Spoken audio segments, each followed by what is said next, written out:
ayingenzi lento le faye ngenza uma ngihleli nabafowethu lapha esitolo yabo Mfethu. ngize ngishone kubona abafowethu esitolo kunabafowethu aningibhemisa phela into eningibhemisa yona einsango leni wathi hayi kusongayona insango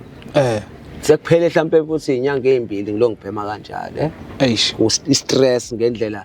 umuntu ayistresseke ngayo yabo hayi ukuthi hayi ngayibhema ngiyibona ingoba ngangisengizwa ke ama side effects yabo emzimbeni ukuthi hayi uma ngibhema insango le ngithenga lapha kaMama unengalo hayi ayisuki lento esegazini kodwa uma ngibhema le enabafowethu lapha hayi ngiba right ngiba umuntu yabo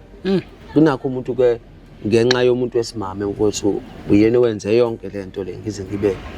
kanje ngibhema ama drugs ngalendlela ongiwabhema ngayo manje ngiphila impilo yasemgaqweni mfowethu ngingathandi mfowethu yabo.